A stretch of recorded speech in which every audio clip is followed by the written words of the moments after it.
అసలు చిరంజీవి పవన్ కళ్యాణ్ మంచి యాక్టర్స్ అని విన్నాను. నా చేతులతో ఇద్దరిని 2008లో వాళ్ళ ఫాదర్ చనిపోయినప్పుడు దీవించా. వాళ్ళకి రాజకీయం అవసరమా? ఒక మాట, ఎంత మోసం ఇది! చిరంజీవి చేసిన మోసం చరిత్ర క్షమిస్తుందా? 27% ఉన్న కాపులు క్షమిస్తారా? 60% ఉన్న బీసీలు క్షమిస్తారా? చిరంజీవి ఏం చేశాడు? కంప్లైంట్లు చూడండి, 1500 కోట్లు 336లో 334 మంది దగ్గర యావరేజ్ 5 కోట్లు కలెక్ట్ చేసి ఎమ్మెల్యే ఎంపీ టికెట్లు అమ్మి మీరు పోటీ చేయండి రా అంటే బంగారాలు అమ్ముకొని ఎంతమంది నన్ను కలిశారు. అదే ప్రజారాజ్యం పార్టీ హోల్సేల్గా ఒక 500 కోట్లు క్యాష్కి ఒక మంత్రి పదవికి కాంగ్రెస్లో విలీనం చేసేసారు. నేను చెప్పింది సత్యమా కాదా? అలాంటి చిరంజీవి ఏదో అడవిలో ఎక్కడో దోగోవాలి, లేదా ఏ ఆఫ్ఘనిస్తానో వెళ్ళి సేవలు చేసుకోవాలి భారతదేశాన్ని విడిచిపెట్టి.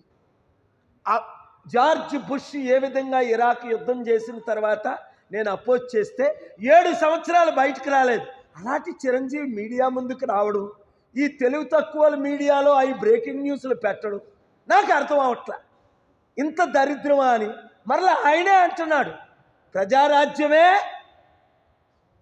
జనసేనగా ఆవిర్భవించిందని. నేను ఎప్పుడన్నా మాట 2014-13లో అన్నమాట ఈరోజు 10 సంవత్సరాల తర్వాత ఆయనే ఒప్పుకుంటున్నాడు. హృదయంలో ఉన్నదే బయట పెడుతున్నాడు.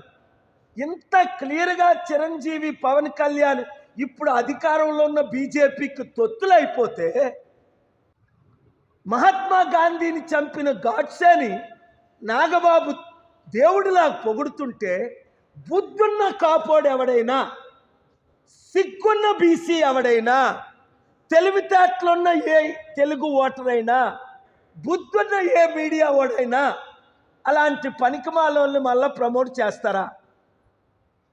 నేను ఆశ్చర్యపోతుంది. చంద్రబాబు నాయుడు గారు భిక్ష పెట్టకపోతే 1-2% జనసేన క్లోజ్ అయిపోను. 2019లోనే కదా 5 పార్టీలకు 6% వచ్చింది. మళ్ళీ ఈయనెందుకు లైఫ్ ఇచ్చాడు?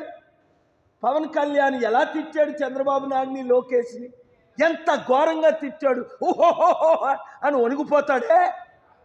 మరి అలాంటి చంద్రబాబు నాయుడు, అలాంటి లోకేష్, అలాంటి తెలివైన కమ్యూనిటీ ఈయనకి లైఫ్ ఇచ్చారు. మళ్ళీ ఈయనేమంటాడు? మరలా తిడతాడు, మరలా మోదీ జైల్లో పెడతాడు చంద్రబాబుని, మరలా పవన్ కళ్యాణ్ బీజేపీలో విలీనం చేసుకుంటారు. వీళ్ళందరికీ పోస్టులు